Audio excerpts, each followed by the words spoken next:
Yes, yes, yes, yes, yes, yes, yes. I tell you back again. I'm loaded. All right. Yes, come on, let's do this. All right, you done in the building. Come on, let's go.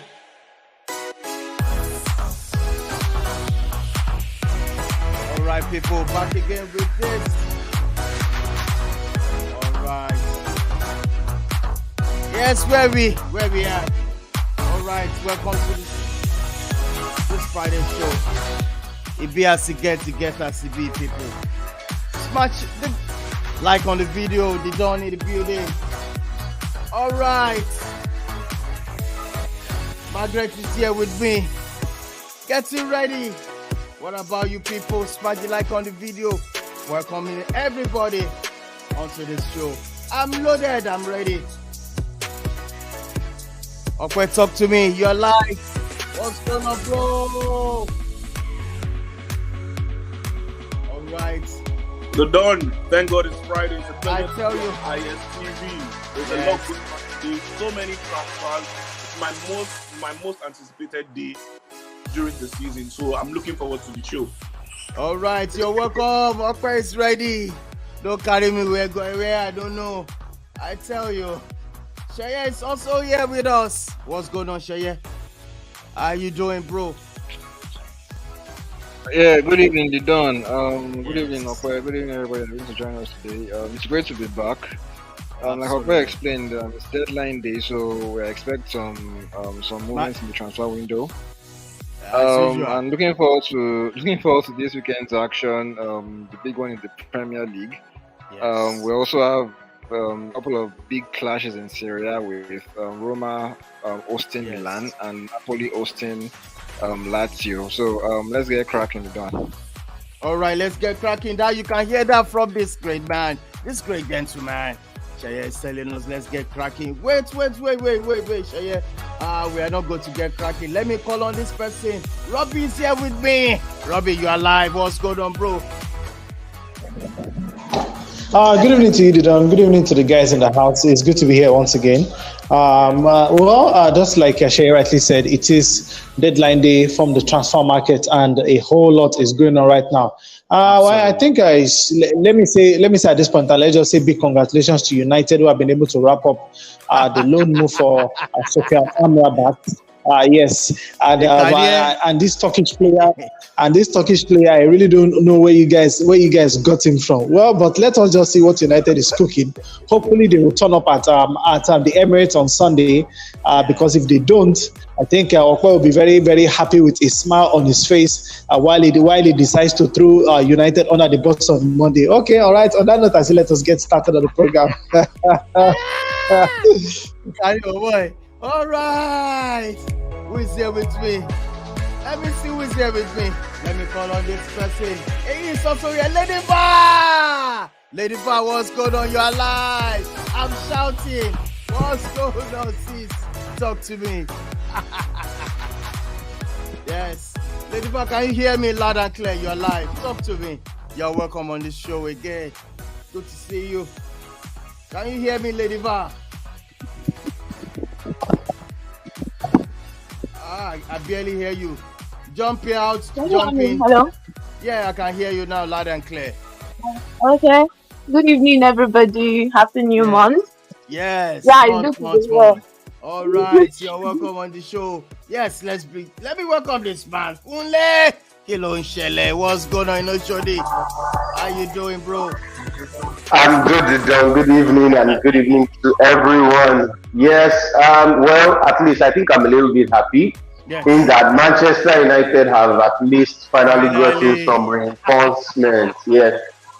Even though we can say they are stopgap options, but I think they are still good names. So I can say it's been pretty good business from United so far. I know, yes, there are more expectations, but when you struggle to sell players, it's going to be difficult to bring in good players because of FFP. So we'll make do with them, and hopefully, I hope starting from Sunday against Arsenal, Yes. we'll get the 3 points and we'll get it Yeah, rolling. 3 points. Yes, and also just on that Arsenal, Rasmus Højlund is going to be in the squad against Arsenal on Sunday. So I can't really wait. I can't wait. It's going to be a cracking one. It's going to be a cracking one. Let me welcome this man. He's going to disagree with me that Manchester United will beat them silly. Let me welcome him. You are live on Sunday. Just be careful. Anything can happen. Talk to me, Ayis. You're welcome. Yeah, it's good to be on the show, man. Good to be on the show. Good to talk football. I love talking football. Yeah. And I don't understand where Kunle is coming from. Should we be scared? Because a striker you bought from Atlanta that scored how many goals? Yeah. Coming into the EPL, coming to the Emirates. So Kunle, you can hear that. We shall see on Sunday. He's no worries. We shall see. I really don't. If you're an Arsenal fan that was saying this, people will say Arsenal fans are delusional. Is this not delusion of the highest order? Player you just bought that has not even done anything in the EPL, and you're thinking he's going to go on something. Just know that. Allow me to talk. You know me, I bring my A game every day because I'm not going to listen to all this crap talk. Let's just watch a good game and stop saying things about we getting scared. All you learned that what's his name will be there. So what should we run into the hole and be scared? Atlanta that has not even done anything significant in his career, so we should be scared. Come on, let's talk football. Don't worry. Wait, all I will just say is there's something. Don't worry. Let me proceed. Let me call on this person. I'm telling you, Margaret is going to face them. She's a Manchester United fan. She's ready. Getting ready. Yeah, Ijaya one. You're welcome. This one you can see how I'm warming up. Yeah, like with my boots on, everything on. I'm warming up. You see Sunday go hot. Before one. Sunday go hot, it go hot. That's the halfway. Let's go. Finally, it's gonna be hot on Sunday. And you know the John, there are some kind of eggs where you some kind of eggs that actually still love you, but they don't want to keep you out from their mind or their heart. They keep talking about you every time. Robbie, tell him if he wants to come back, let him come back. The door is open. Live there. Happy new month, the dawn. I'm actually really happy today because it's I am not going anywhere. But I that's all. Let's go. People, let's do this. Once again, you're welcome to the show. All right, I'm ready. I'm set. Yes, the show says it's game week 4. We are going to preview all the games going to be happening. The quick debates. Let me tell you something. This debate tonight is very funny to me. In fact, when I was editing it, I was just laughing. It's going to be cracking. And also, the Champions League is back. Europa League is back. I'm telling you, who are those people playing Champions League? Chelsea is not there. Forget about it. Chelsea, forget about it. Let's forget about it. All right. Also, paper talk. We're going to dissect into it. I'm telling you. All right, you're welcome to the show. Straight up, let's look at what we're going to talk about. The quick debate. I can tell you it's so funny. Kunle, what do you think? I'm going to start off with you, Kunle. Quick one. It's a quick one, and it's a question. I'm going to start one, bench one, drop one. I have Roderick. I reach out to you. Very funny indeed. Kunle, talk to me. Why you played? I would start Richarlison. Because he's a refined product compared to those two. I mean, he has more years of experience than those two. He has, both international and at club level. So I would start Richarlison. I would bench Anthony. He still has a lot to offer that he's not giving. He's a raw talent. But definitely, Brazilians have flair, and also I would bench him, and I would sell Modric. Yes, this guy's going to sell Modric right now. All right, let's move on. I'm going to call on Lady Bar. Lady Bar, can you hear me loud and clear? Which one do you start? Which one are you going to bench? Which one Which one are you going to drop or sell? Talk to me, lady. Yeah, so I'm going to start with Charleston. He offers more threat, Then I'm going to bench Anthony because Anthony is predictable. Forget his roboting and all that. And then Moses, I'm not even going to think. I'm going to tell him free of charge. I hear that. This guy free of charge. All right. Moving on. Sheye, talk to me. Which one are you going to start? Is it Modric? I know you're going to start Modric because you love him. I know it. Don't talk to me. All right, Sheye, talk to me. Which one are you going to start? Bench and also which one are you going to drop? Honestly, if I had a choice, I will tell all three. But now that you put me on the spot, I'll probably start with Charlison. I think at least we've seen him show some signs in the Premier League that he can be a match winner. And we saw him do it for Everton a couple of seasons back. So I will start with Charlison. I will bench Anthony, even though I don't particularly like his profile. I feel he's limited. Although he's someone who can still create from nothing at times, and he can also shoot from distance to score goals from nothing. So I will start Anthony.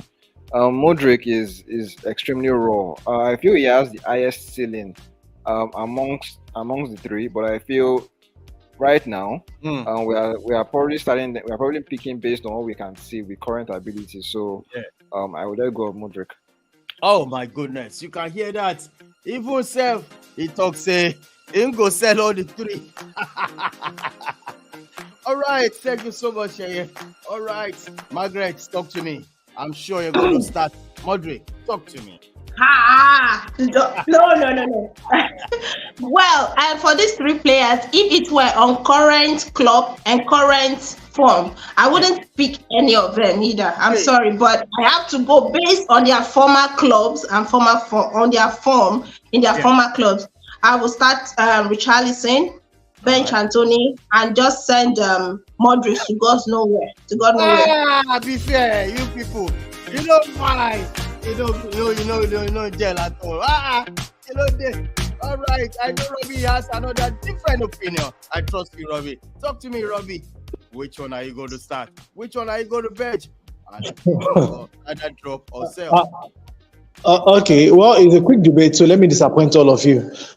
Just for the sake of the argument, I will more or less start with Charlison and I will sell the remaining two because they are not useful to my team. So I rather sell the two of them. I'm not even put anybody on the bench. You can't wait. All right, why now? He says go for this time with Charlison. He's going to even bet with Charlison. But good. I can't believe this. All right. Hey, talk to me. Hey, what do you think? Start one, bench one, or drop one? The drop. Does the drop mean sell? Or we can do it that way. Anyone we could sell or drop.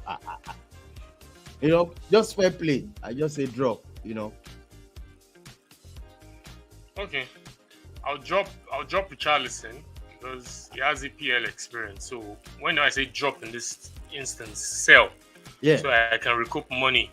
I can recoup money on him, basically, because looking at Modric, who will want to buy Modric for? If I want to sell Modric now, I can't sell him for that £100 million, £80 million. So he's going to be trash money. I'm going to sell him. So just to still make him to be in my team, just put him on the bench. Yeah. Sell Richarlison and just start Anthony. Regardless of however people make meme of him, he still has something to offer. He's still raw, but he can still be worked on. So make money on Richarlison, which sell him to another EPL club, maybe a mid-table team. Could recoup like 20 million or 25 million from him. Then start Anthony,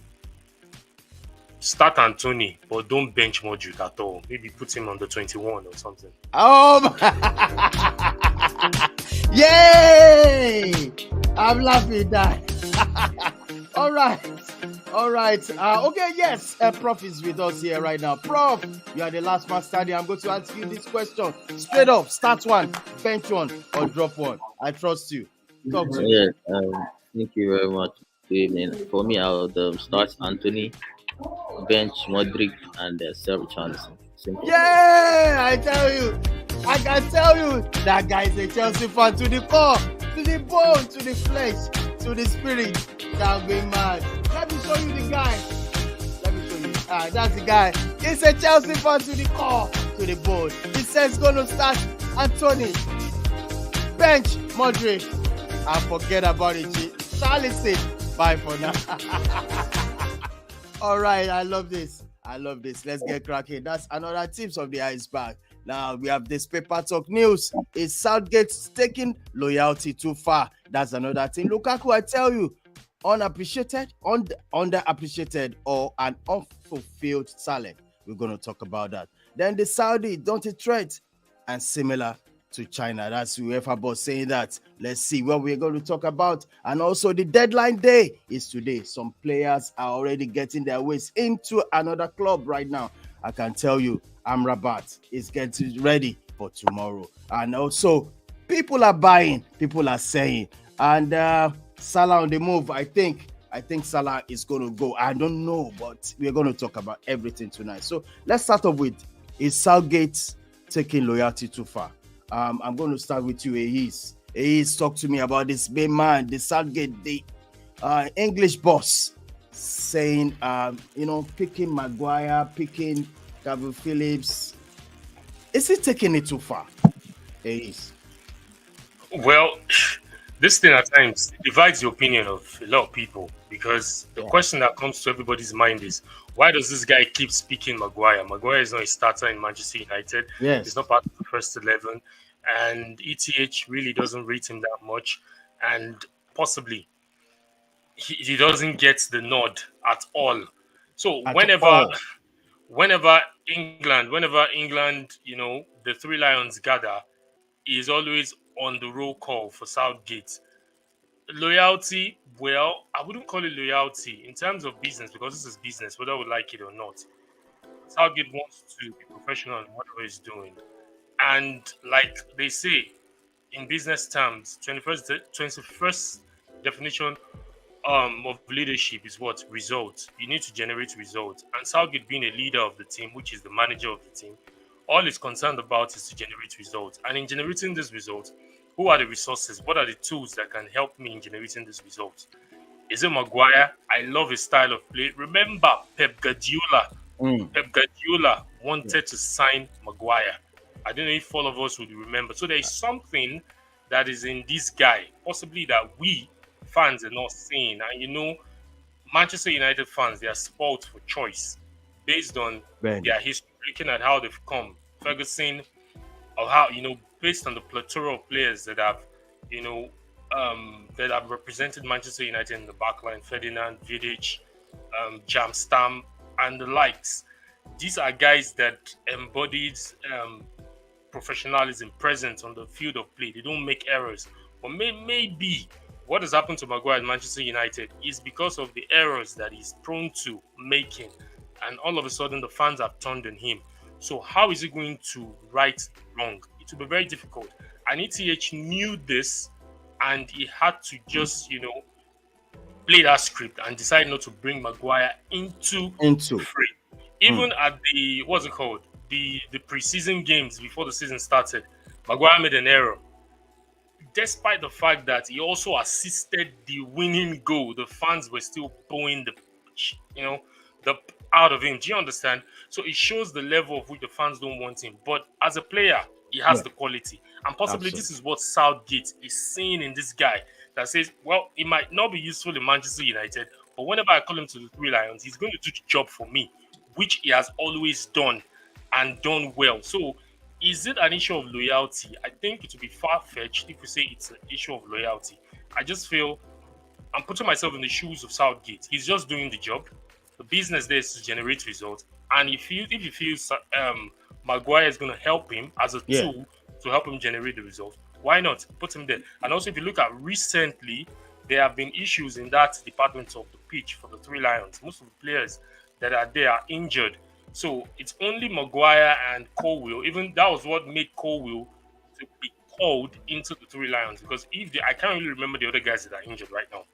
But if those guys were fit and ready to play, possibly, maybe this time around, he might not have called Maguire. But let us just allow Southgate to do his job. He knows what he needs to do. He needs to achieve results. And for me, it is not taking loyalty too far. It's doing the business and doing the job. And Wow. Okay, where you did? Do you think this guy is taking it too far? You did UK. Yeah. I want to know the feelings around that country right now. I mean, pertaining to the Three Lions. Southgate.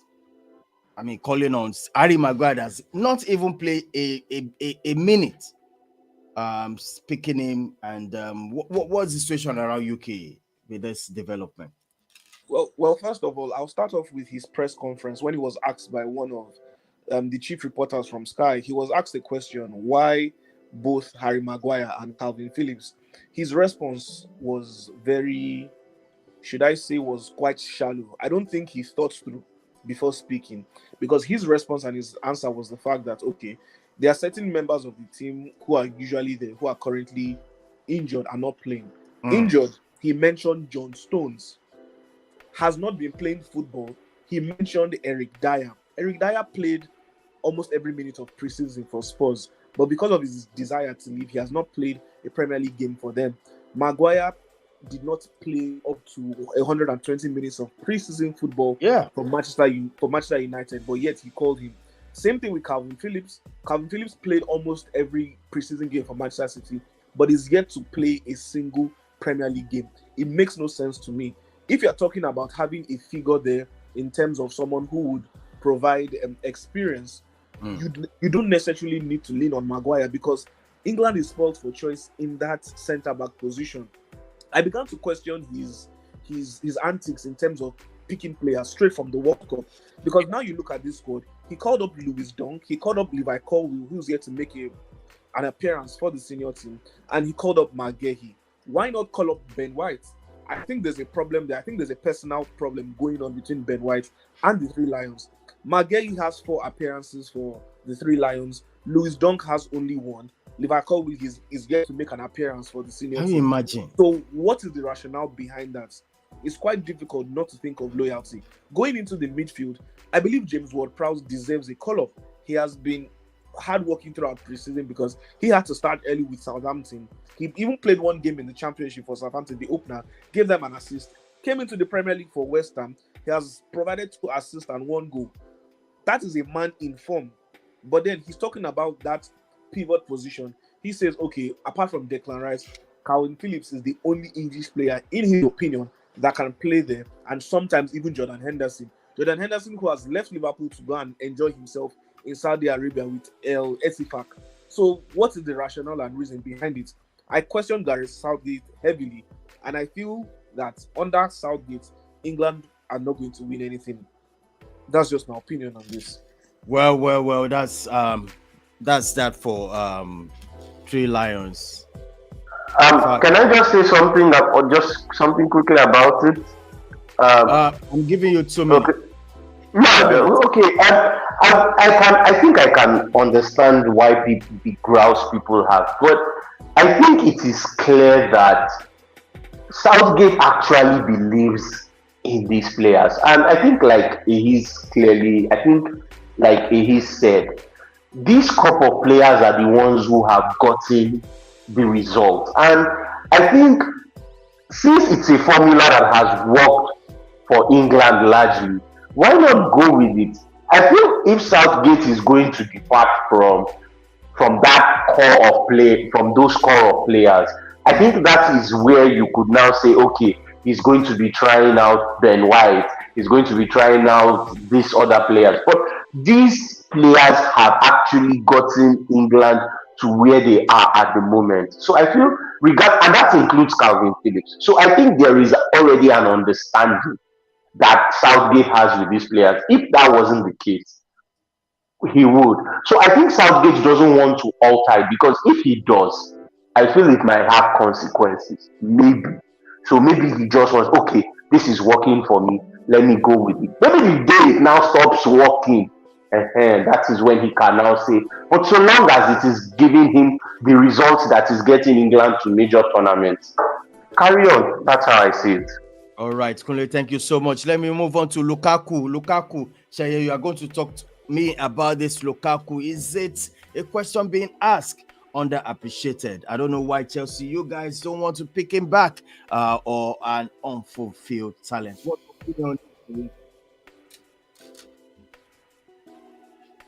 Shaye, what's your opinion?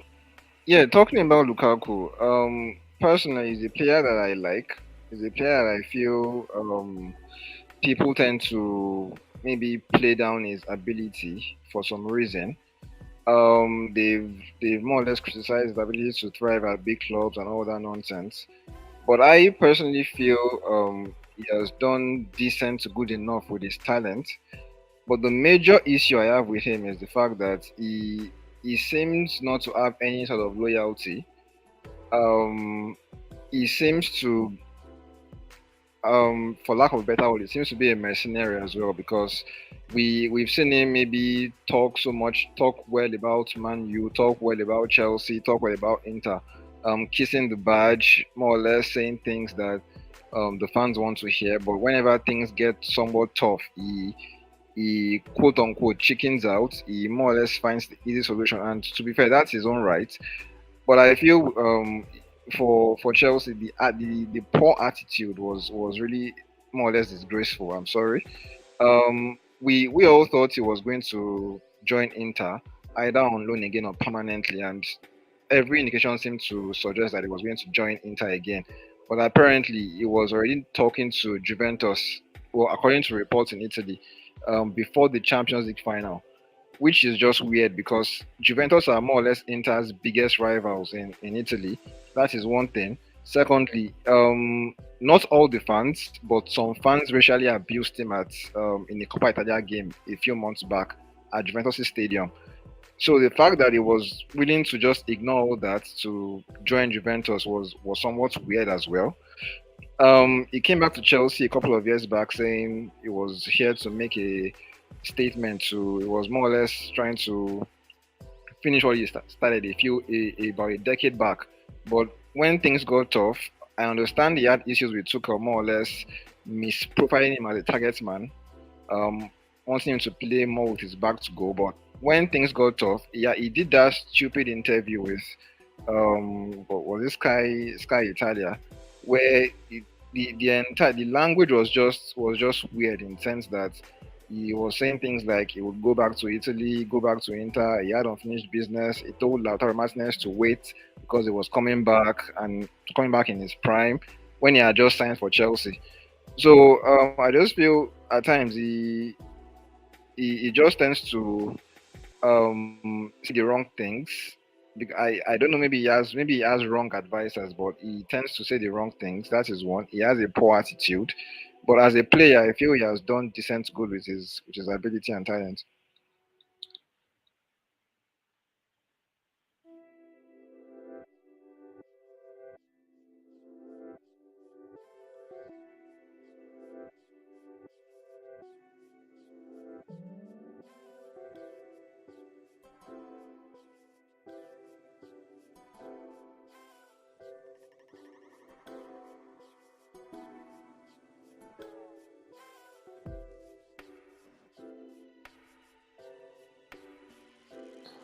The Don, we can't hear you. We think you're muted. Yeah. I'm sorry. I'm muted right now. So, Robbie, I'm going to ask you, Robbie, about this comment from Saudi saying the UEFA boss saying the Saudis movement, signing players, moving players to Saudis is not a threat. It's just going to be similar to China. Robbie, what do you say about this comment from UEFA boss at the moment? Either he sees this as a threat or not. I think what is done because right now it seems players are more or less ignoring whatever it is that they might think morally is not right to go to Saudi Arabia. I read a report today where Jordan Henderson, who is more or less a known supporter of the LGBTQ movement or LGBT movement, more or less abandoned the mantra of that group who have always been on the case of Saudi Arabia in terms of the kind of punishment that they hold for people who are under that kind of sexual orientation. In Saudi Arabia, if you are under the LGBT, you are more or less, the person has more or less signed a death warrant because Saudi Arabia does not negotiate it. It is a straight death sentence for such a thing in that country. And of course, you have someone who is more or less like, I would not say the face of the movement, but one of the backers of the movement, moving away from the English Premier League to Saudi Arabia, where he's making one kind of money that no club has ever paid him that type of money before. And of course, they have come out to slam him, saying that why is it that it is at this point of their need they have decided to abandon them. So for whatever it is that is going on in Saudi Arabia, I think for now it is going to be sustainable. Why? Because this is Cristiano Ronaldo's, let me use the word, second year in the league. And one of the interviews he granted, he said that he was more or less the person that opened the doors for all the stars that are in the Saudi Arabian league right now for them to come and join him in that league. And like I said, before Ronaldo went to Saudi Arabia, we had the likes of Odion Igalo, Talisca. Yes, they are very good players, but they are not the kind of players you want to turn your head when they mention their names. But with Cristiano Ronaldo, there was a new searchlight that is actually being projected on Saudi Arabia right now. And you have the biggest names in football. You have Neymar, you have Benzema, you have Cristiano Ronaldo himself, you have the likes of Firmino, you have Sadio Mane, you have a lot of guys in the Saudi Arabia league. So for whatever is going on right now, I think it is a little bit much more than what China did, because for them, I think there is more or less a systematic way at which they are going about it. And the reason I'm saying this is a certain Mark Clattenburg, who was what's the name, a referee in the English Premier League, is more or less the head of the refereeing organization right there in Saudi Arabia. You have Mike Emenalo, the Nigerian man who was formerly with Chelsea, also the director of football in that country. So hence why I said they are systematic about it. They are bringing guys who are experts in that area that can help them, first and foremost, build a solid foundation, also help them sustain it, and of course, help them hand it over to those who will take over from them in the nearest future. So for Saudi Arabia, they are doing much more better than what China did in terms of the model they are operating right now. Yes. Robbie, thank you for that deadline day. Done. Sorry, quick one. Just on this Saudi, I know I've not had the opportunity to talk about this Saudi project on ISTV. Okay. Though I've had the opportunity to talk about it on other platforms. All right, quick one. Just whatever Sefrin is talking about, possibly he's just saying this just to make people, or just to, like, he's listening to himself. He's not really talking. He has not really taken a deeper look at what the Saudi guys are doing. So it's not just only in football. These guys are doing other things in other sports, i.e. boxing. And I know some of us would have heard this, of what they are planning in the heavyweight division, the 4 fights between Usyk and Tyson Fury, and also Anthony Joshua versus Wilder.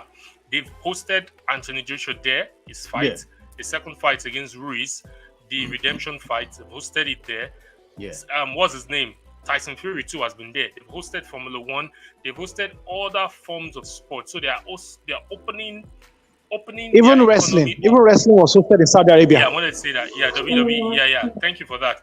They're opening their economy up to accommodate all this. You could even see what they did for Ronaldo. They have their rules, their culture that says if you're not married, you can't leave or you can't cohabitate. But because of Ronaldo, they had to bend that rule to be able to accommodate him and his partner. So whatever Sefrin is saying, possibly he's just saying this to like shoehorn a lot of people or blow us hair, but he should not take the Saudis. He should not take them. He shouldn't just look at it and say whatever they are doing is similar to the China project. This is different. This is taking a new dimension. This is taking a new course, and we should be ready for what the Saudis are doing. Because, fine, whatever they are doing right now, they have. We don't know their sustainable plan. We don't know yet. I don't have any preview to whatever they're doing, but definitely there is a plan involved, and they should not take them lightly. Otherwise, all EPL players My fear now is next season they don't come for Saka or Martinelli. That's my fear, really, because they have the money. And the players, really, they are going in for the money. Let's just don't. All right. I just want to point out that Saudi Arabia's deadline closes on September 20th. Today is European deadline, so that means Saudi Arabia can actually still sign players. They can still sign, so it's really scary. Oh boy, let's move on to deadline day. Margaret, hold on. This one particular, this deadline day, Lady Va, do you think Salah could make it? This is a lot of money being thrown to this guy. 200 million. And Shibobo make him go. Salah sell this thing, John. Salah is going nowhere. At least not this season. Not this season. 200 billion. It doesn't. It's not just about the money. Salah to me is a player that wants to. He's just like Liverpool's main man. All the attention, everything is on him, and then the contract is signed and all that. So I don't think Salah wants to leave all that for the money. I know definitely he will end up in Saudi Arabia. I see that coming, but not soon, not this season, not next season. So please, they should stop deceiving that guy with money. They should allow him dream in Liverpool. All right. Before we move on, this deadline day, I'm going to start with Okwe. You are an Arsenal fan with AEs. Are you okay with your signings? I mean, the deadline's approaching very soon. For Arsenal, I think you guys are okay. Don't let us. No, I don't think so. I honestly don't think we're okay. No. Which one do you want to sign?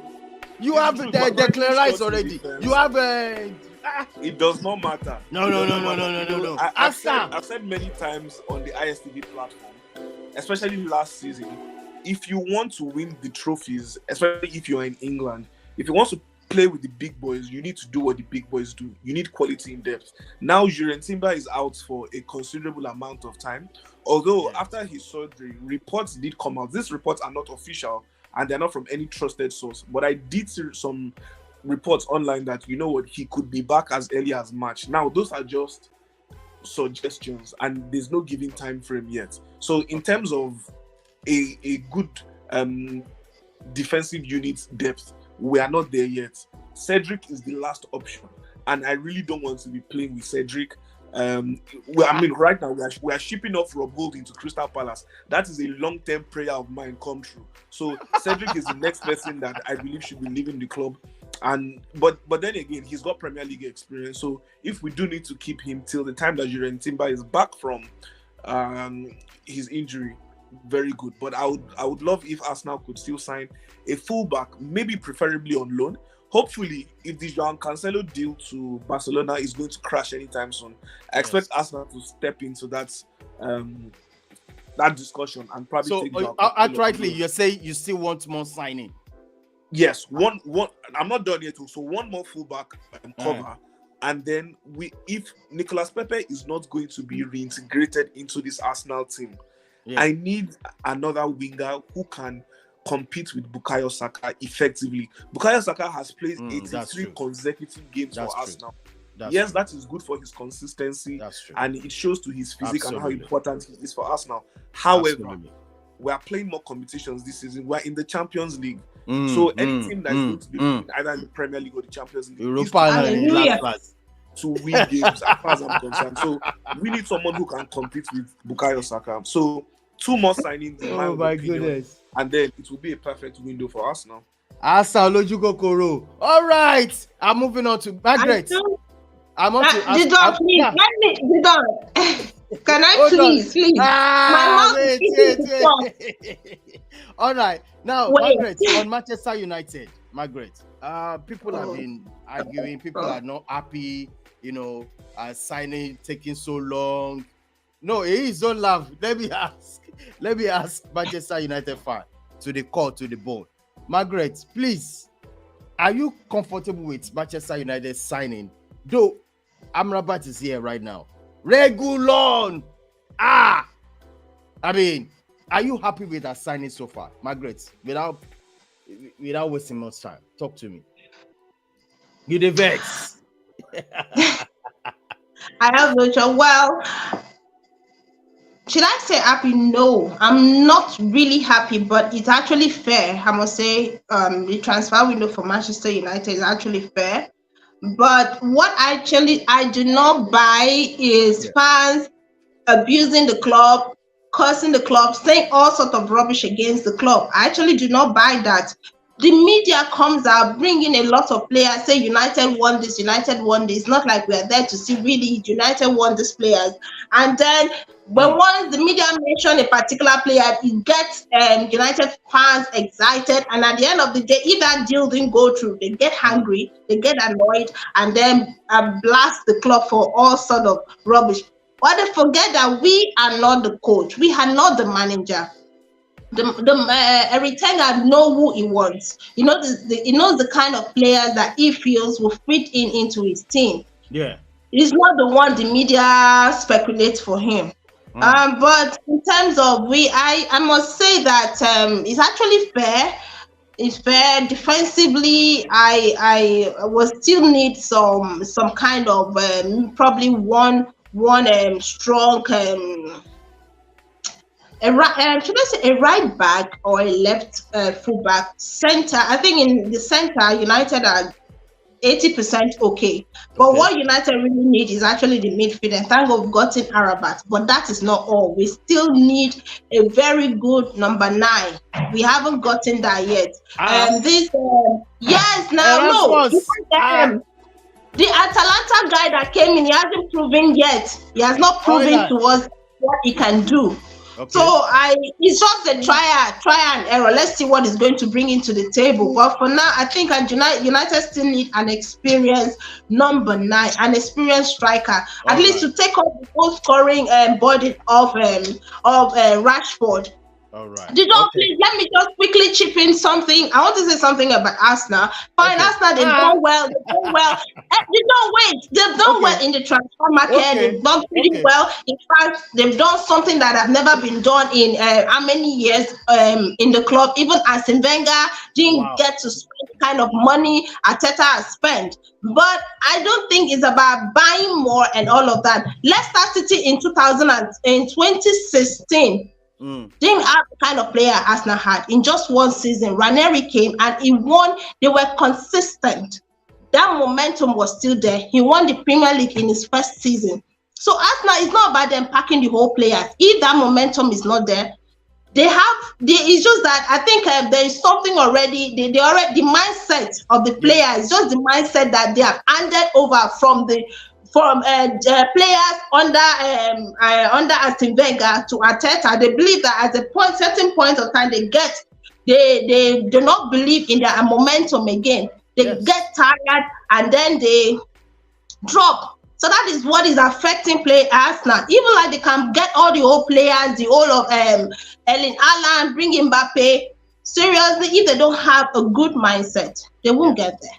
I tell you, I know he's going to have a different opinion to this, but first... Yeah, I do, but because of time. My opinion, just hold on. No, we're still coming back because we're going to do a preview of this biggest match, one of the biggest match for this weekend. Fair play is going to be Arsenal versus Manchester United. We're going to do a preview about that. Me and you, Ace, before we wrap up the show, we're going to talk one-on-one. I mean... the best 11 is going to be between me and his. But before then, I'm going to call on Prof. I think Chelsea, we are all okay. I think your signings, it's okay. We've spent over billions of dollars or naira or whatever. I think you don't need anything anymore. Like our manager was questioned today, about the 1 billion that's flying around. All right. We gave the right response. That we actually sold, a lot of players as well. So when people are speaking, they should speak about the net spend, not just spend. It's very important that we say that. But secondly, I'm happy. I'm happy with the business done. Very, very happy. I can't be much happier. The only problem is this striking role. Because Jackson, I would have loved if we had an experience. No. Don't tell me you want to sign again. No. I'm saying that I would have loved if we had an experienced head up there, somebody who can give a different option from the bench. We all know that Chelsea are now sticking to this policy of signing players 24, 25 and below. We're the youngest league and all that. So, but I would have loved just a little bit more experience up front. But so far, I'm okay. I'm okay with the defense. The midfield is solid. I've got very solid midfield. I'm happy with it, and the wings as well. I'll just really touch on what Ope said about Arsenal. I don't know why the Arsenal fans are saying they need any more players. Simba has gone on injury, but you have Zinchenko there, who took you to the, almost the title. Eh? You have Jacob Kiwo, you have Zinchenko, you have players there. Arsenal have zero excuse for them, zero excuse for Arsenal Football Club. I'm telling you. So major players. What do you need again? Okay, I don't know. Okay, stop it. Be careful. Quick one, John. They get to the top, they can't come down. Top that they get to, and they cannot sustain. There's one player. So, what are you saying? Sorry, clearly, it's like I understand. I think it's quite clear that the rest of them are obsessed with Arsenal. So you can mind. No, I understand. We want business done. Yes. So please, thank you. I understand Okwe's point of view, because at that defense, Saliba get going on an injury again. Takes us back to last season where we were. So hopefully we'll pray this time around. Tomiyasu and the like shouldn't go on lengthy injuries, and we just hope we should be able to. I think what Arteta, the plan they've planned out this season was, last season they saw they had a magnificent season. It was towards the tail end. Because of lack of depth in squad, couldn't push the team over the line. So I think that was where they concentrated on. And if you look at it, bringing the likes of Rice into the fold, though I wasn't cool with them selling Granit Xhaka, I would have wanted him to still be part of the team. Why keep El Neni when you can sell Granit Xhaka back? I could understand the business side of it. They want to recoup money. So Xhaka was there to just be able to bring in like 30 million into the team, which makes sense, which make business sense. And because we just need a player. Yeah, and also to touch on Chelsea, just I don't know why. For me, I saw that press conference Poch was in today. I just felt it wasn't needed because it sounded cringy.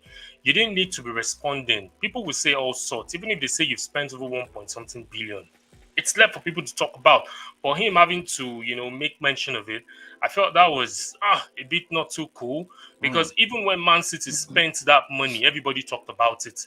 Guardiola didn't come to press conferences and be saying, why would you not talk about the players we've sold? So for me, I just feel he should have just taken it on the chin, bounce, talk about it, and focus on the game that he has this weekend, rather than talking about money, intermeddling into money spent or money not spent. It's there, face value. Chelsea has spent over 1 billion on the Boehly. It's a fact. It's not a charade. It's not something someone just formed out of the blues and put it there. It is a fact. If we're now saying we should now go deeper into amount spent, players purchased or players sold, we can now go deeper. But on face value, Chelsea under Boehly has spent over 1 billion, and that's it. It's a fact. All right, that's a fact. Let's move on to Champions League. Champions League draw is out. I am telling you, I want to ask you, gentlemen and ladies, this is Champions League right now. Group A, B, C, D, E, F, G, H is cracking. I'm telling you guys. I want to ask, in Group A, Margaret, which one? The Don, please. Anybody whose team is not here should not put them out. Yeah, sure. Of course. Yeah.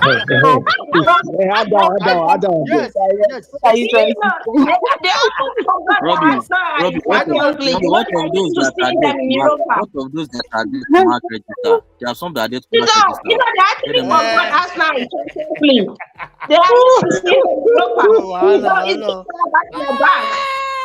All right, Margaret, let me start with you.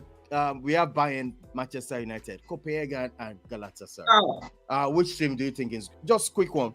We're still going to talk about it in other shows, as time goes on. Because of my time, I'm going to ask you, which team do you think is going to qualify? Group A. Okay.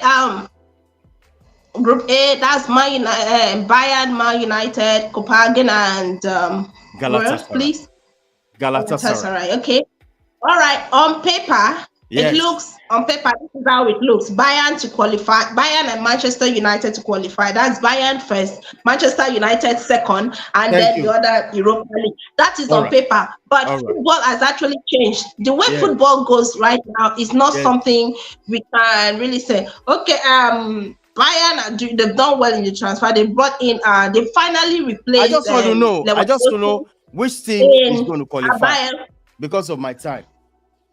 Because of Idon is actually very this group is actually very, very tricky. I'm not going to take anything off from Copenhagen and Galatasaray. It's going to be a very tough one.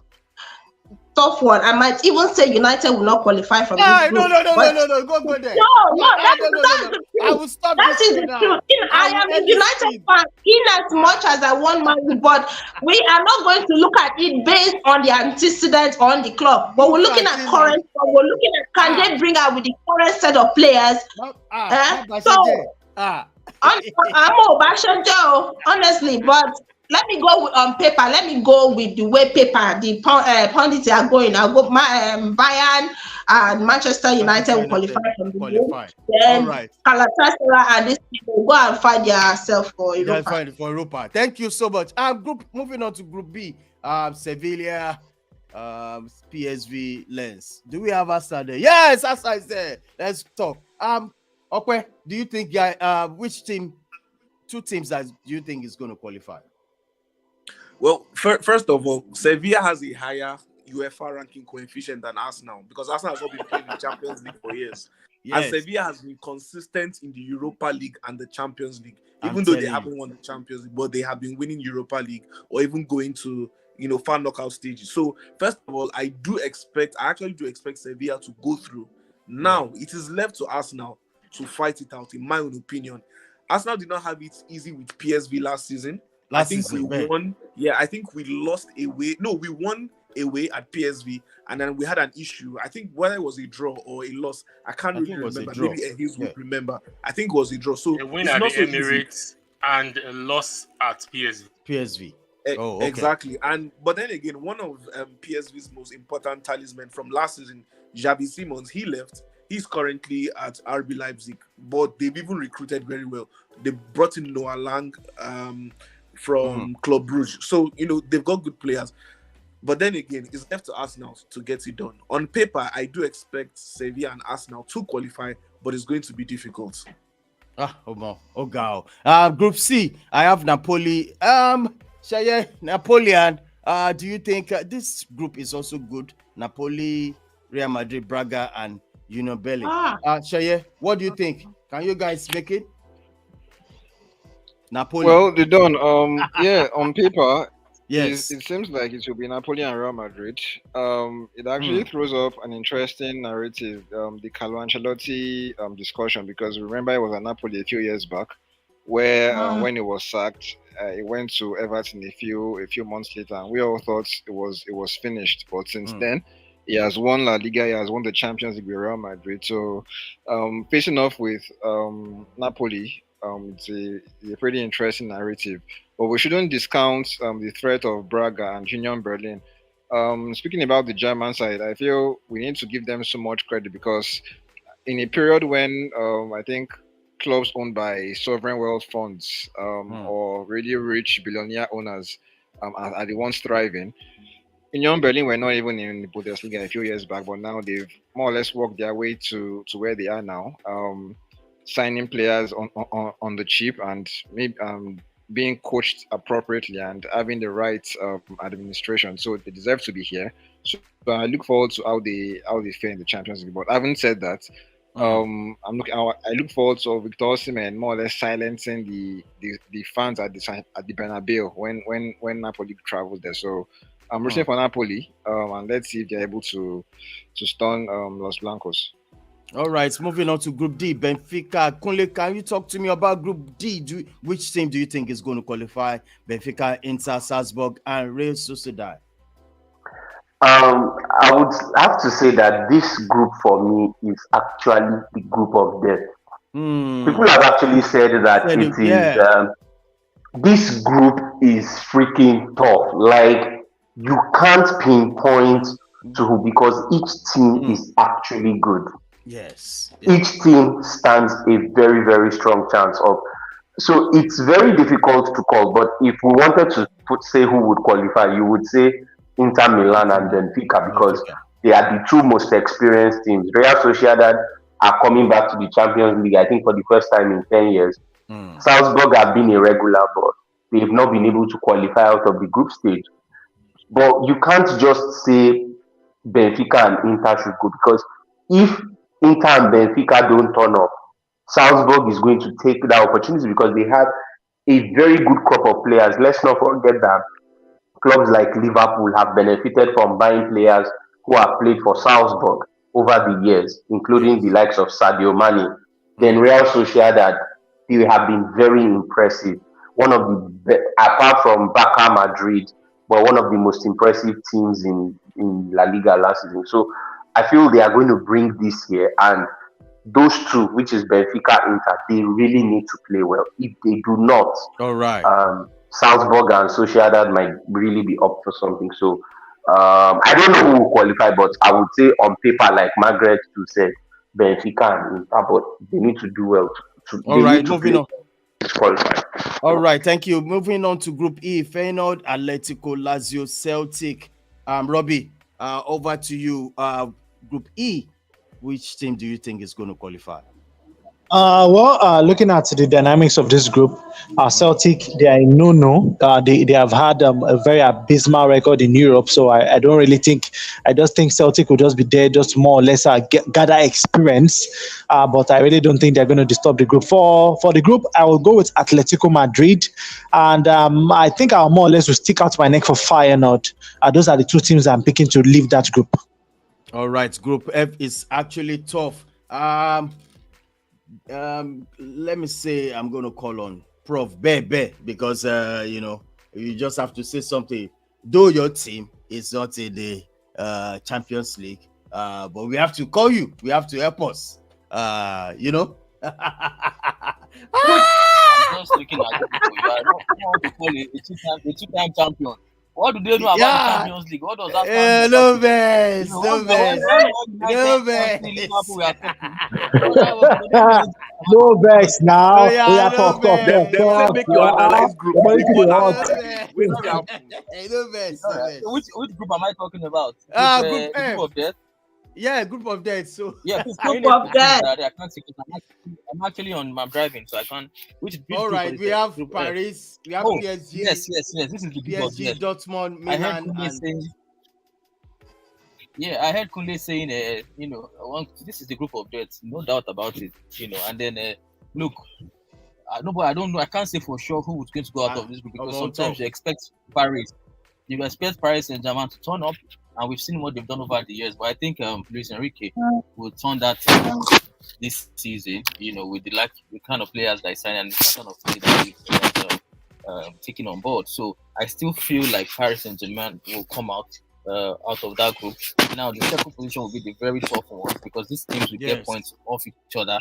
It's worth noting that all of them have iconic stadiums, home grounds. The Paris Saint-Germain stadium, the Dortmund stadium, the Newcastle stadium as well. They are all very, very strong home grounds and home supporters. So the home form will be very key in this group. I think the home form will be key in this group. But I personally, I think Paris Saint-Germain will go and maybe Dortmund, Milan, because of their heritage. Tough. Yes, Milan. Yeah. So Dortmund and Newcastle out. All right, moving on to Group G. We have Man City, Leipzig. I can't even pronounce that one. Kunle, help me pronounce the name of the young boys. Krevna Veda. Just call them Red Star Belgrade. That's English. Just call them Red Star Belgrade.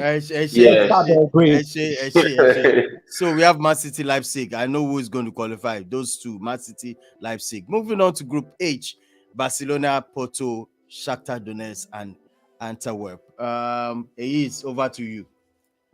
At least you are in Champions League. You have to say something. You are not like other clubs, It's not about champions. that, really. No, Arsenal will win this Champions League. Go. No, let's be. If other teams slack, why not? And Arsenal don't slack, why not? It's possible. Impossible is nothing. Obey your test. This could be the time of Arsenal. Yes. Well, basically, let's just see how it happens. When the fixtures are rolled out next week or in a few weeks, we should know who does what. But like I said, it was a fair distance for Arsenal, fair group for Arsenal, really, from to touch on Group B. Very, very fair. It looks similar to a Europa League group because all these clubs too have played Europa, so it looks like there's no difference like Europa Champions League. So it was an easy group. I think Arsenal and Manchester City got the fairest off the draws yesterday. Man City, they're always lucky. I don't know for whatever reason what I'm telling you, always lucky. But Barcelona, it's tricky because Shakhtar Donetsk, I don't know if they'll be playing in Ukraine. I don't know. Antwerp, I think this is a Belgian club, if I'm not mistaken. Yes. Yeah, and also I don't know if Belgium Yes, or Real Antwerp, Belgium. Real Antwerp for Belgium. In Belgium. So it's easy peasy. It's easy peasy for Barcelona. Barcelona should qualify from this group, either first or second. They should qualify. So the remaining slots is between Porto and Shakhtar Donetsk. So I'm just gonna, put my cards on my chest. Barcelona will go through, and the remaining slots for the second position will be between Porto and Shakhtar Donetsk. Well, over to that. That's about Champions League. People, smash the like on the video anywhere you're watching from. Moving on to the big game for over the weekend. We're going to talk about the tactics. Arsenal versus Manchester United quickly. I'm telling you. Okay, which formation are you guys using for this weekend? Make I know so that I can quickly tell.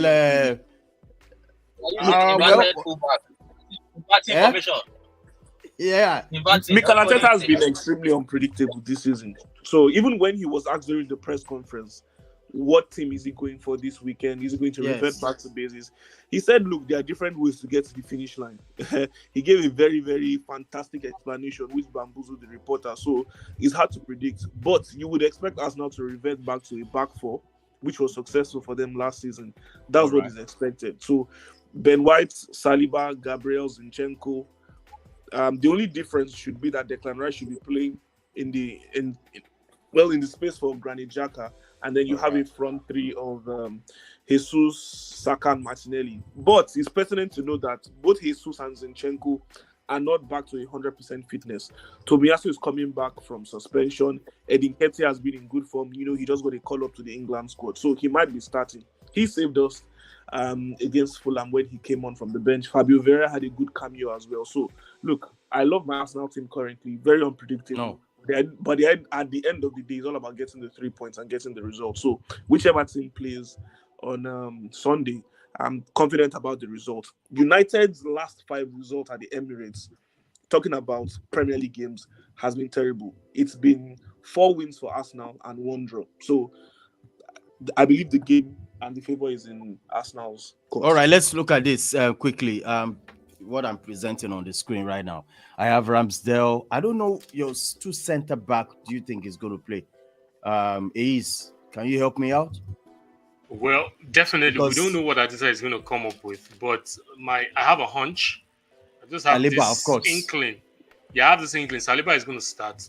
And we might see Gabriel also starting from the bench. Are you serious? Because he has not used Gabriel for. So I do think I'm thinking maybe there's something wrong with. No, it's going to. Arteta that we've seen. Arteta seems to be so adamant. Like Okwe said during the presser today, he bamboozled the reporter that was asking because the reporter wanted Arteta to commit. Are you going to be back 4? Are you going to revert to the back 4? Are you going to stick with? So Arteta just bamboozled him using the commuter experience in England. If you go to M25 by 6 a.m., if you want to get to this, past this. So he said there's several ways that, and he also mentioned that in the past few games, especially against Man City, there were 43 tactics that was used against Man City at the Community Shield. That 43, how he came about it, I don't know. And he also said against Fulham, I think it was up to 30, is it 36 or 35 or 20 something. So I understand all what he was saying. It was just to bamboozle them and not let I'm going to ask you something. With this, are you comfortable with Partey? Yeah, he's been playing the right back. Do you see him still doing that, or it's going to change? Because there's so many. Well, he might not play that right back this time around. Possibly there might be. Like I said, I don't know, because right now Arteta has got our hands tied. We can't really say this is what. Unlike last season, we know the first 11. So right now, I'm sure Eric Ten Hag his head will be in a lot of spaces right now, because he has to come up with formation and tactics to be able to match. If Arteta is starting with a 3 at the back or starting with a 4 at the back, and that is where we want to put our opponents this season, where you will not be able to read us, you will not be able to understand what we're coming up with. We might be surprised on Sunday. We see him go back to 4, back to what about Kai? What about Kai? Because Kai is starting. Somebody Kai would start. Are you kidding me? Arteta is not that kind of person that you can just push to the wall and feel because all the fans are saying drop Kai and he's going to straight up drop Kai. I don't think he will do that. I doubt. Like I said, it's my opinion, but I doubt he would not bench Kai Havertz. Kai Havertz will start. Possibly he might modify whatever in front there. Maybe he sits a Martinelli on the bench, bring him in later in the game, just to accommodate Havertz in that front 3. Possibly. Man. All right, let's talk about Manchester United. Kunle and Margaret, this is a lineup. Are you comfortable with this? I mean, going forward, Margaret? Onana and Victor and Martinez. We don't want to see Maguire now. Abby? Fair play. Maguire is a great defender. Kunle, are you comfortable with this? Yeah, it's a good formation, but my only concern is Højlund starting. Yeah. I don't know if that would be a good idea. Boys, the coach has already passed. He's going to play. The coach has okay, then I hope he has really built himself up to serious fitness, because I think it might backfire if he gets to start, if he is really not. They can say he's fit, right? But it's not everybody that is fit that might be fit to start, right? And considering the fact that he didn't play preseason and he hasn't even played a single game in the Premier League, so I don't know if starting. You don't want him to start, right? Me personally, I think it's best if he comes off the bench. Yeah. Okay. Yes. All right. Now I'm going to switch over to quickly. Tell me something about the threat of Rashford facing Partey. If you use Partey here, don't you think? I mean, Rashford's pace and everything. Are you comfortable going to the Makparo? You shouldn't be comfortable. Look at this guy, Rashford with Partey. To be sincere, there are pros and cons in whatever you do. So definitely, I'm sure Arteta might have thought about it. Maybe in that situation, the exchange between, I don't see White on the board here. So I think White. It will be White. It will be not Zinchenko. Possibly might be. What's his name? The Japanese guy, Tomiyasu Saliba. Tomiyasu just came back from injury. I'm not sure he's going to start. He's not injured. He's just. I don't even know his spelling. Sorry, was suspended. Yeah, sorry, he's back. So it will be Tomiyasu Saliba, White, Partey. I'm sure in this time around, the mix-up that happened between Partey and what's his name? White. So are you saying Gabi will not be starting? Nah. I don't think so. I don't, in my opinion. That guy wants to leave Arsenal. I'm telling you. Nah. I'm sure the mix, because the dynamic, the switching. That's what I'm saying. That's what I'm coming to. The switch between Partey and White. I'm sure the best thing EATH want to set up for is to get us on the counter. So on the offense, if Arsenal is on the offense, White switches as the right back and Partey inverts into the midfield. To the midfield, like this. In that midfield, yes. So White plays the right back, come the right central defender and the form of back 3 that way. So when they go attacking, and Rice at the left hand joins Martinelli and Kai Havertz over there. So I'm sure they would have worked on the switch, that's the combination between Partey and Wright. And also, like I said, there is always pros and cons in everything. ETH too would not want to always push Rashford attacking because he knows the threat between Saka and Arteta. So Saka, Odegaard, and Partey joining them in that place. So definitely Rashford too will be cautious of Rashford is going to do a lot of work that day because he would have to defend and also run on counter. But imagine tactics already. We've overloaded Manchester United. So possibly the only thing we'll be looking out for is breakaway. And that's why you have the likes of White and Tomiyasu with the legs to run back and pick on any one of either Anthony or Rashford that want to hit us on the counter. And I'm sure there will be so much press. There will be so much press on Casemiro and most especially Bruno, because Bruno will want to be the outlet that they'll be looking out for whenever they win possession Absolutely. in the half of Manchester United, so he can release those quick balls. So Rice, Partey, Odegaard are going to do a whole lot of work, and also Kai Havertz. I think that's where Kai Havertz comes in, the physical presence Arteta keeps mentioning. So I feel I have a hunch. Possibly all what Arteta has been shouting and be screaming all this while, maybe it is on this game. Those tactics and analysis would work. All right, I'm going to switch. I'm going to switch. Kunle and Margaret, where do you think the strength of Manchester United is on this pitch? I mean, our strengths now. Where is it? The midfield? The strength for me, Manchester United. Okay. Man United's strength for me is in attack. I mean, it has always been attack, right? Because and that's when you look at it that you have a Marcus Rashford who, on his day, if he's in front of goal, is a threat. And let's not forget, even Anthony, as much as we say he's one-dimensional, can create something out of nothing. I don't know who made that statement of saying he can create. Okay, I think it was Sheye who said he can create something out of nothing. And I think he even did it last season. Hold on. Yes. You said strength, Manchester United strength is from the midfield. I want to No. Attack. I said attack. Yes, attack. When you're saying attack, hold on. Don't get me confused. We don't bite in the attack. I think as a Manchester United fan, we always have this strength from the midfield. Like if Bruno has a good game, forget we are going to win this game. So I'm just looking at this scenario. Like if you say attack, we don't have anything going forward. Our final thought is always nonsense. So wait. So what will you now say about the Rashford? You seem to forget that Rashford scored? I mean, or have you even forgotten Anthony? If Anthony does those, is that not a threat? He did it against Anthony even did it against Arsenal. That was where I think his first goal came last season.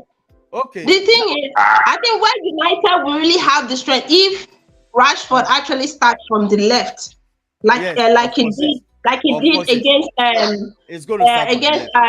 Forest. If he starts from the left, it's going to be very, very. I think it's good.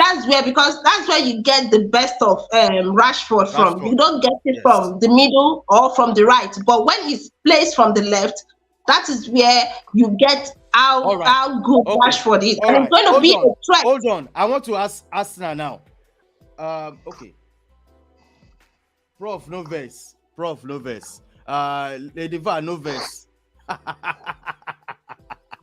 just wait. You don't get game. Forget it. I draw your game. We go be. But wait. Do you think, Lady Va, do you think if Arsenal switch to 3 at the back, are you sure? I think going to be this guy Rashford? You can't play 3 at the back with this guy with his space. Lady Va, talk to me. I think. They said they're going to switch. Partey will move from year to year. I want the inverter. Inverter coupling. I think said it will be a hit. I think I agree with what he said. I think Partey will actually do well inverting from both positions. So Rashford is definitely. I think they're going to work on Rashford. For me, yeah. Well, all right, okay. Okwe, don't leave me yet. Okwe, don't leave me yet. where is exactly Arsenal's strength in this game for you? I want to highlight the place. Is it from the midfield or the attack? Because Manchester United, me as I know, is the midfield. If Bruno have a good game, you know, go collect too. So where's your strength? Okay. He dey fear. Okay, they fear self. No, I think you have to channel that to Ace. Ace can answer the question for you. No, I think Okpa on because Odegaard go invert. No, Okpa is not available right now. Okpa is not available right now. Ace. Yes, Okpa is not available right now. So. All right. Okay. Yeah. So basically, I would start. Arsenal is home, so the strengths would start from the fans, and I don't know if I have the opportunity to talk to the fans today or tomorrow. Yeah. There were some things they did against that Fulham game that I didn't like because it was a precursor to or some like a fallout from the Brighton game. This is a team you've supported throughout the course of last season. Because of a bad game does not mean you should just get your back off or just stop supporting them. Something reminiscent of the Man City fans. And that's one thing I don't like they did last week when everybody was just scapegoating Kai Havertz. If you look back to Rodri, when Rodri was brought into Man City to be the one to replace Fernandinho, Rodri was shit in his first 10 to 15 games. A lot of question marks was on Rodri. A lot. But the team, as in the fans, they backed him up. They backed him up to the extent that nobody went online, started forming all this agenda or narrative about you sell Rodri and get him off our club. Fernandinho has given us a whole lot for the past 5 seasons. Is this the person you want to use to replace Fernandinho? That's by the way. So this issue on Kai, that's why I just want, if I had the opportunity to address Arsenal fans, which I know I'll be able to say my mind and tell them the truth. Even AFTV, they'll go fight AFTV being an agenda because a lot of people follow that channel. So if you're supposed to, and this guy said something, there's this popular Man City guy that came up with a shark narrative last season, towards the end of last season. I've forgotten his name. He's always on Man City. He has a Man City TV. He has a Man City channel. And he said it that they came together and they had a meeting, most especially when a whole lot of things were changing in Man City. And they said, see, on our channels, we're going to speak positive about Man City. We're not going to say anything negative. If any player is not doing well, we're going to back that player. And that's what they've done. He said it. It was on Football Terrace. And that's what they've done for the past 4 or 5 years. And we can see what is happening. Because when this agenda start cropping up, I mentioned it, when it's Sorosuke generation, anything that goes on social media, it picks with a wildfire and it burns quick. So that's why I want Arsenal fans to be together, back the manager. This was the manager. Leo. That would be hard.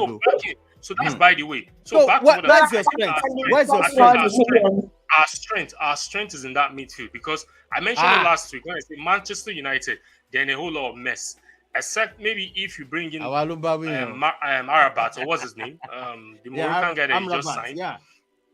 Amrabat, which I feel might not be too fit to play. And if you even play this sports guy, I don't know how fit he has been. I don't know if he'll be able to start. Well, that depends if he will be registered by 12 p.m.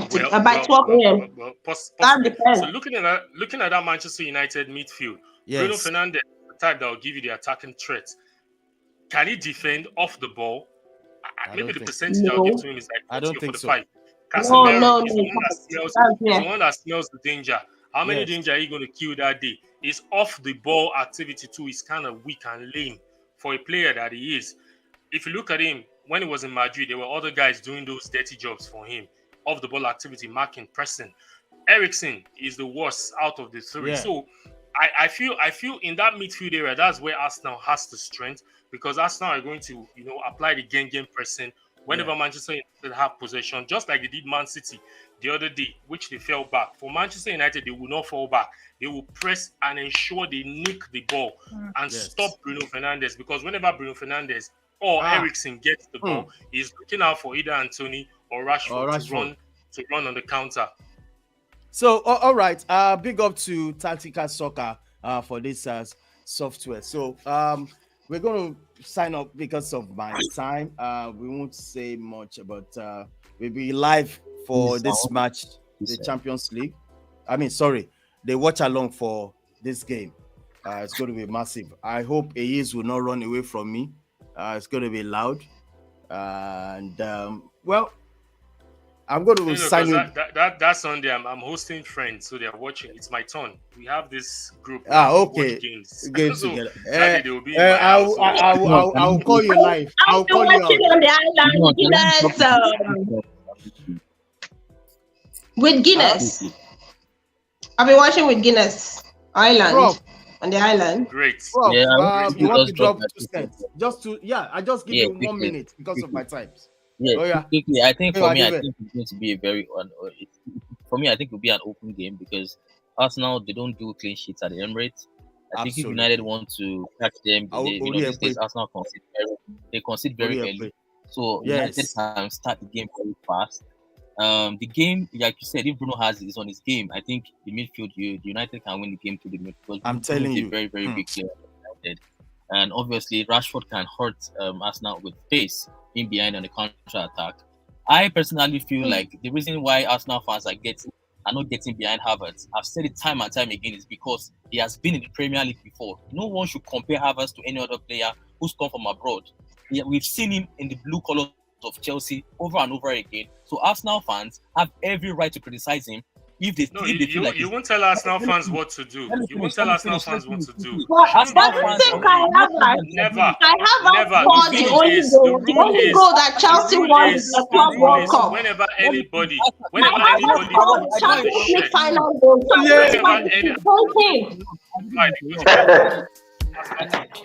Arsenal fans already are criticizing him. Where's in Jersey? You that player. I'm not going to let that fly because you say a whole lot of horrendous shit on the show. That is not going to fly. You don't tell Arsenal fans what to do. Not to all right, because of my time. Yeah, you did.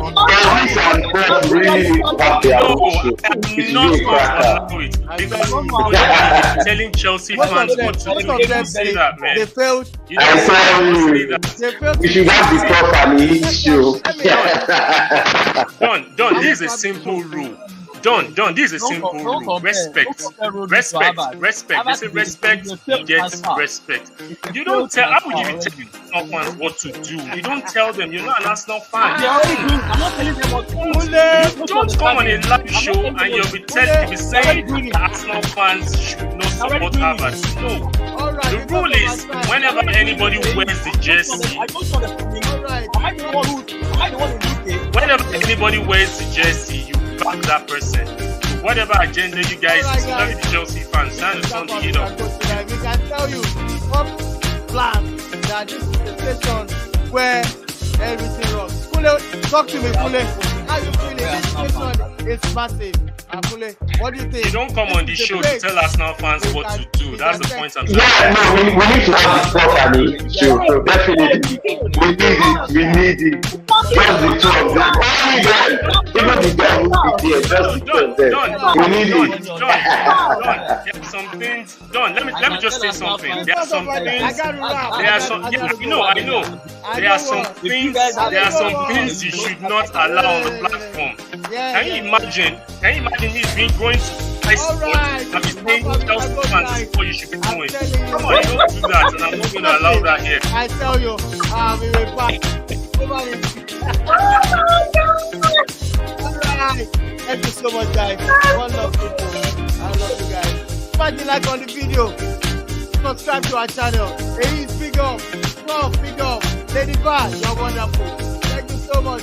I'm going to ask you before you go. What's your scoreline? Margaret, what's your scoreline?